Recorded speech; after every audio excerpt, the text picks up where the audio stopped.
E aí, tudo ótimo? Sou Douglas Pereira, sou psicólogo, especialista em gestão de pessoas e coach de empreendedores. Hoje eu ajudo empreendedores que se sentem sobrecarregados nas demandas do empreendedorismo no seu dia a dia a organizarem melhor o seu negócio com foco e confiança, sem complexidade. E como eu trabalho com isso, às vezes alguns amigos vêm conversar comigo sobre as ideias de negócio que eles têm. E conversando com um desses amigos, ele veio para mim e falou: Douglas, eu tenho um sonho.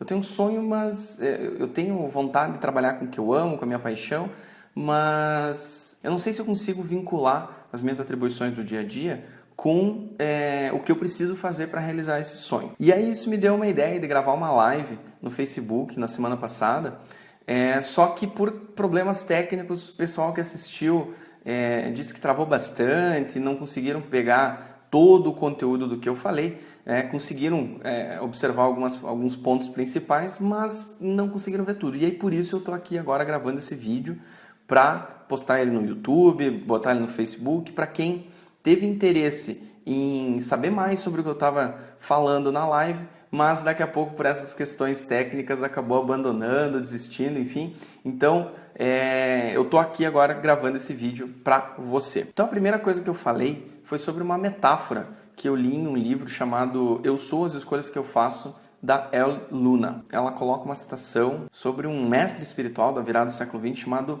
George Gurdjieff. Segundo o livro, em uma determinada aula dele, ele faz uma pergunta aos alunos dele. Ele pergunta: se um prisioneiro quer sair da prisão, qual que é a primeira coisa que ele precisa saber? E assim os alunos vão respondendo: ele precisa saber quem que é o guarda, ele precisa saber onde é que está a chave. E o Gurdjieff diz que não, que a primeira coisa que você precisa saber para sair da prisão é que você está em uma prisão. Antes de você reconhecer, antes de você saber que você está numa prisão, é impossível fugir. E aí o que é essa prisão? Eu falei de dois tipos de prisão, né? O primeiro é fazer algo que não está vinculado com o teu propósito, com a tua paixão, com o que você ama fazer ou com os teus sonhos. E a segunda prisão é você ter começado a trabalhar em cima do teu sonho ou do teu propósito, mas isso acabar se tornando uma responsabilidade e acabar se tornando uma coisa chata, dolorosa, enfim, incômoda, e isso acabar se tornando desprazeroso. Então, o que você tinha prazer de fazer no começo agora se torna desprazeroso. Esse é o segundo tipo de pessoas que já se lançaram ao empreendedorismo, já começaram a tentar sair da prisão, mas eu vou falar sobre esse outro tipo em algum outro momento. Então hoje eu vou focar no primeiro tipo, que são as pessoas que estão fazendo coisas, que estão trabalhando sem serem coisas que elas amam, sem ser a paixão, sem ser algo alinhado com o propósito, com o que pode no longo prazo fazê-las felizes. Joia? Então quando a gente fala de trabalho, às vezes não fica claro sobre o que a gente está falando. Então tem três conceitos principais que falam sobre o trabalho. Primeiro é o trabalho, propriamente dito, a carreira e a vocação. O trabalho é tudo que você faz com algum objetivo, né? Pode ser financeiro, pode ser algo que você queira alcançar. Então o trabalho é uma coisa mais global, é mais geral. A carreira já está vinculada ao conceito social de trabalho. Então é o trabalho que você tem na empresa lá que você trabalha e que você hoje tem a função tal, e depois você pode ir para outra função, e depois pode ir para uma função de liderança ou de supervisão, enfim, e você está cuidando da sua carreira. Assim como também pode ser, se você é um profissional autônomo, né, você ir desenvolvendo o teu negócio passo a passo. Então, isso é a carreira. A carreira você enxerga ela como se fosse uma linha, né, geralmente ascendente, né, a gente quer sempre crescer na nossa carreira, e então a carreira é mais ou menos isso. E aí a gente fala de vocação. Vocação é aquilo que você sente que foi feito para fazer. Tanto que assim, se você for traduzir vocação do português para o inglês, você vai ver que vocação em inglês é calling. E calling também pode ser entendido como o chamado, né? Então, a vocação é aquilo que te chama, é aquilo que você pensa assim, cara, eu queria muito trabalhar com isso, meu Deus, como eu gostaria de trabalhar com isso. E muito provavelmente te geraria prazer ou felicidade. Então, você trabalhar todos os dias com alguma coisa que não te dá prazer, não te dá felicidade, e que, vamos ser bem sinceros, a gente precisa, né, pagar as contas e que serve só o único propósito que tem o teu trabalho no dia a dia é pagar as contas, acaba sendo algo que o Robert Kiyosaki, no livro Pai Rico, Pai Pobre, chama de a corrida dos ratos. né? Sabe aquele ratinho lá que fica correndo naquela rodinha lá assim e não vai a lugar nenhum? É basicamente isso. É isso que o Robert Kiyosaki chama de a corrida dos ratos, e é isso que eu entendo quando a gente fala em trabalhar sem propósito, trabalhar sem uma perspectiva de que isso pode algum dia se tornar prazeroso para mim. Douglas, o que tudo isso tem a ver com prisão? Ironicamente, essa percepção de se colocar numa prisão é justamente pela necessidade de segurança. Você troca a tua paixão, o que você acredita que vai te fazer feliz, por uma sensação de segurança. Você precisa se sentir seguro. E o que te leva a se colocar nessa prisão são 4 medos ou desafios que você tem que enfrentar todos os dias. Que o primeiro é dinheiro, né? Como eu já falei, a gente acaba tendo essa necessidade de pagar as contas, né? A gente tem que comer, tem que, enfim, arcar com diversas responsabilidades e honrar diversos compromissos que sem dinheiro a gente não consegue honrar. Qual que é o problema desse medo? O problema é que muitas vezes a gente troca essa necessidade de segurança por dinheiro, quando na realidade daqui a pouco eu estar fazendo algo motivado, feliz, empolgado, pode me dar um retorno financeiro muito maior do que continuar fazendo algo que não me dá um senso de propósito, não me dá um senso de prazer e de alegria, e acaba sendo uma rotina, uma rotina que eu simplesmente me acostumei e eu não consigo enxergar isso como uma prisão. Um exemplo, eu li um texto uma vez do Alan Watts, que ele fala também com os alunos dele e que ele pergunta para os alunos o que eles gostariam de fazer se tempo, dinheiro, enfim, todas essas questões não fossem objeção, não tivesse problema nenhum com isso. E aí os alunos respondem, eu queria ser isso, isso, aquilo, e aí eles voltam, né, para a questão de a gente gostaria de ser isso, mas a gente não pode ser porque isso não dá dinheiro. E aí, enfim, eu acabei vendo esse texto de uma maneira ilustrada, né, em quadrinhos, e aí tem essa menina que ela gostaria muito de trabalhar com cavalos, porque ela adora andar a cavalo. E, como é que eu vou ganhar dinheiro andando a cavalo? E aí, no desenvolvimento da história, o que acontece? Ela gosta tanto de andar a cavalo, que ela acaba abrindo uma escola de equitação. Então, você acreditar que o que você ama, que a tua paixão não dá dinheiro, é uma grande mentira que você está contando para você mesmo. Porque hoje em dia, com a internet, é muito mais simples você ganhar dinheiro com o que você ama, porque você pode fazer vídeos, você pode estudar e contar para as pessoas sobre algum assunto, você tem uma facilidade de divulgação muito maior que antigamente não existia. Eu lembro que quando eu era criança, eu sonhava em ou escrever numa revista de videogame, ou eu queria jogar videogame pro resto da vida.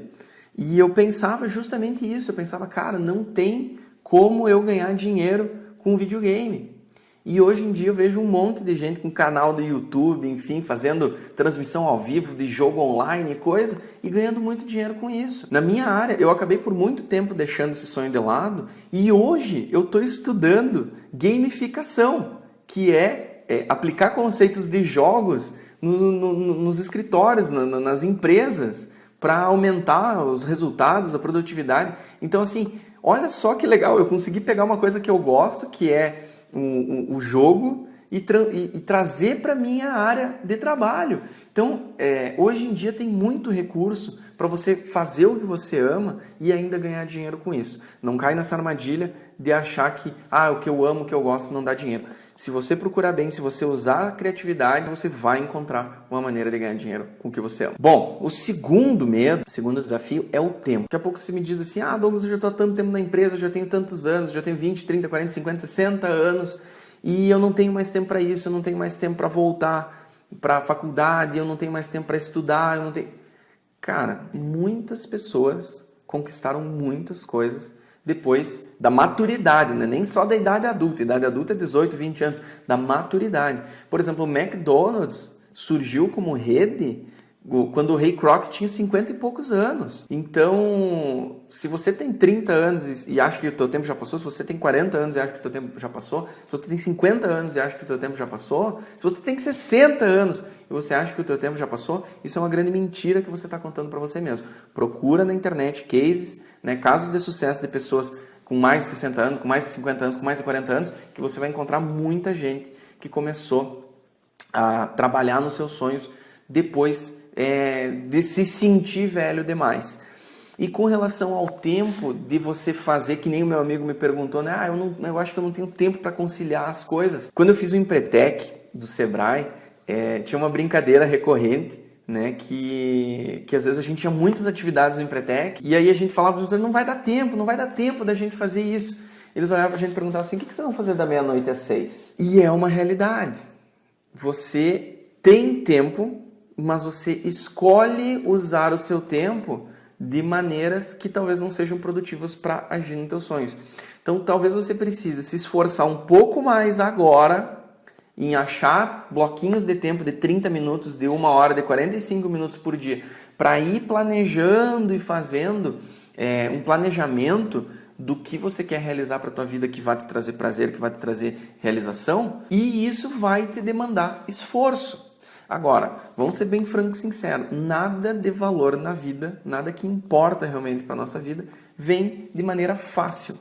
Tudo que é significativo, tudo que é relevante para a gente, vai acabar demandando um certo esforço pessoal. Tá claro isso para ti? Então vamos lá, terceiro ponto.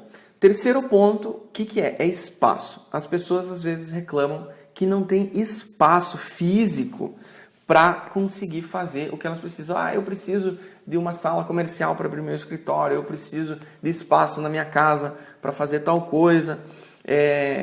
Eu li uma história num livro esses tempos atrás que eu achei bem bonitinha, que diz que essa pessoa ela tinha família, enfim, e o que ela fez? Ela demarcou com fita crepe um espaço do chão até a parede, até o teto, para dizer que aquele era o espaço dela. E ali ela deixava as bagunças dela, e ali ninguém podia mexer, e enfim, esse foi o espaço que ela encontrou dentro da casa dela.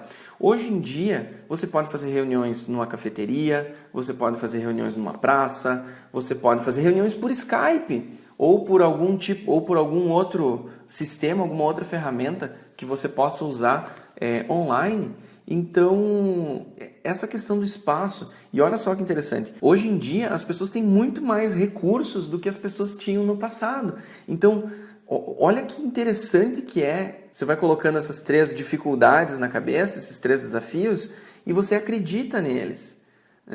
E isso acaba te limitando, te criando uma sensação de eu não consigo, quando na realidade o espaço até é um dos pontos mais simples, não digo fáceis, mas mais simples de resolver desses problemas que eu estou apresentando aqui, que às vezes levam as pessoas a se colocar nessa prisão para se sentir mais seguras.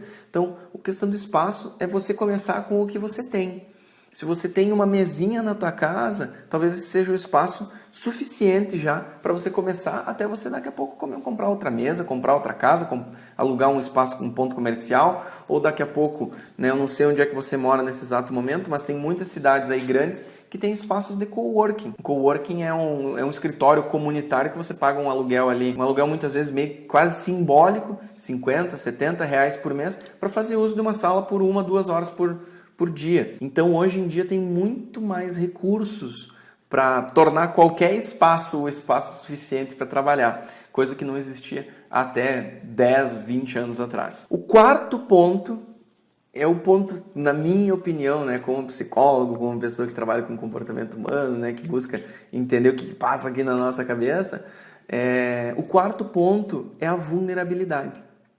A gente tem muito medo de fracassar. A gente tem muito medo de expor para as outras pessoas que talvez a gente não seja tão bom assim quanto a gente pensa, que a gente tem uma ideia e essa ideia não dá certo, e aí as pessoas vão olhar para a gente e pensar assim, nossa, olha só, o fulano é um fracassado, o fulano tentou e não conseguiu, quando na realidade essa é uma grande limitação que você impõe a você mesmo e não te agrega nada. O que de pior pode acontecer se você tentar e falhar? O que de pior pode acontecer? Douglas, se eu largar o meu emprego agora, eu posso... Não, cara, calma. Eu não estou dizendo para largar o emprego agora e sair empreendendo, aí, sair trabalhando no teu sonho. Volta lá porque eu falei no tempo, que daqui a pouco você pode 30, 40 minutos por dia ir começando a planejar essa tua transição do mercado de trabalho para empreender e realizar os teus sonhos, aí, ser uma pessoa mais realizada profissionalmente. Então, assim, se você fizer as coisas com planejamento, a probabilidade de você dar de cara no chão é muito menor. Por que eu uso essa expressão de cara no chão? Porque às vezes as pessoas pensam que empreender é que nem pular numa piscina. Eu vi uma piscina lá e aí eu vou correndo, olhando para a piscina, e quando eu chego na piscina eu vejo que a piscina está vazia, pum, dou de cara no chão. Não é assim. Não é assim empreender. Se você quer empreender, primeiro você tem que saber se você sabe ou não sabe nadar. Se você gosta ou não gosta de água. E se a piscina que você está querendo mergulhar, ela é rasa, ela é funda, ela é compatível com a tua capacidade de nadar, a água nessa piscina é quente ou é fria? Tá claro para ti essa metáfora? Porque o que eu quero dizer com ela? Você vai ter que entender qual que é o teu mercado, qual que é o teu público, qual que é o produto que você quer vender, por que você quer vender esse produto, por que isso é importante para você. Tem uma série de questões que você precisa se fazer antes de pegar e dizer assim, beleza, vou pegar e mandar meu chefe lá para aquele lugar e vou me lançar no meu sonho. Calma, não é assim. Primeiro você tem que seguir todas essas condições. E essas condições que você precisa seguir podem ser realizadas 30, 40 minutos por dia. Você pode daqui a pouco ir marcar uma reunião lá no Sebrae, enfim, também que ajuda micro e pequenos empreendedores, e ir respondendo essas perguntas antes de se atirar de cabeça. Isso reduz muito a possibilidade de você se quebrar, né, bater de cara no chão, e aí isso pode diminuir esse medo de expressar a tua vulnerabilidade. Então o que eu quero dizer com isso? Eu quero dizer com isso que pensando sobre esses 4 pontos principais, dinheiro, tempo, espaço e vulnerabilidade, eu cheguei à conclusão que para as pessoas reduzirem muito o impacto desses medos nessa jornada empreendedora que talvez você esteja decidindo, né, seguir ou não, o elixir, né, o remédio principal, enfim, é a confiança. Você precisa ter confiança de que as coisas vão dar certo. Lembra aquele vídeo do Steve Jobs que fez bastante sucesso? Enfim, ele fala que você precisa conectar os pontos, só que você não consegue conectar os pontos olhando para o agora, você consegue conectar os pontos olhando para trás. Então você tem que começar algo agora, confiando que lá na frente isso vai dar certo. E para você ter essa confiança, você precisa saber exatamente o que você quer. Você precisa fazer esse planejamento para reduzir esse medo da vulnerabilidade. Você precisa saber que derrotado não é aquele que cai, é aquele que desiste de levantar. Então você vai tentar e vai dar errado muitas vezes. Infelizmente, eu estou aqui para te dizer que sim, você vai tentar e vai errar. Talvez muito, talvez pouco, menos se você aprender com os erros dos outros, e isso envolve bastante pesquisa, estudo e planejamento. Mas fato é que ninguém acerta de primeira. Então derrotado não é aquele que cai, é aquele que desiste de levantar. Então se você tentou uma vez e não deu certo, o que você fez de errado? Que isso também é um problema que muitas pessoas têm, elas não gostam de olhar para os seus erros, não gostam de olhar para as coisas que elas fazem errado. O que eu fiz de errado e que eu tenho que fazer melhor da próxima vez? Então, se fazendo essas perguntas de maneira consistente para conseguir entender o que você está fazendo certo e errado, você vai cada vez levantar com mais experiência, com mais confiança na tua capacidade de seguir por essa jornada empreendedora. E também você precisa saber que mais importante do que a velocidade é a direção. Só que você precisa saber para onde você quer ir. Não sei se você já assistiu o filme Piratas do Caribe, que o Jack Sparrow tem aquela bússola mágica lá que aponta para onde ele quer ir. Tem um dos filmes que a bússola fica girando e ele não sabe para onde ele quer ir, ele não sabe realmente o que ele quer. E a nossa vida é mais ou menos assim, nós temos essa bússola dentro da gente que nos diz, hoje eu vou por aqui, amanhã eu vou por lá, hoje eu vou por aqui. Se você define com precisão o que você quer para a tua vida, o que você quer alcançar, a probabilidade de você tomar decisões que te levem por esse caminho é muito maior.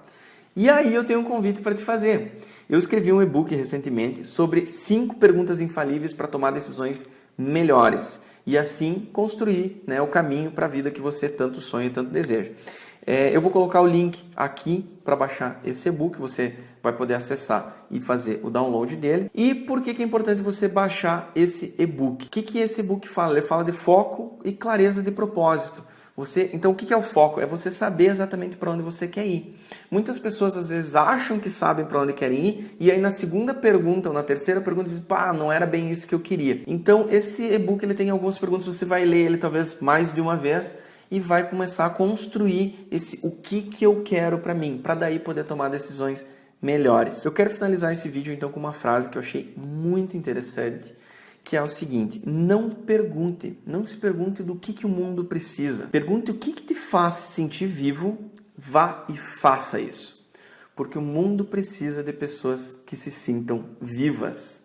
Essa frase é de Howard Thurman, um filósofo, e ela expressa de maneira bastante sintetizada tudo o que eu falei aqui hoje. Então, obrigado por ter assistido esse vídeo. Espero que ele possa ter ajudado você a pensar um pouquinho mais sobre a tua vocação, a tua carreira e o trabalho que você tem que fazer para chegar lá onde você sonha, onde você quer chegar. Pensar sobre tudo isso te ajudou? Então curta aqui o vídeo, compartilha com alguém que você talvez ache que precisa ouvir tudo isso que eu falei e a gente se fala no próximo vídeo. Um abraço, tchau!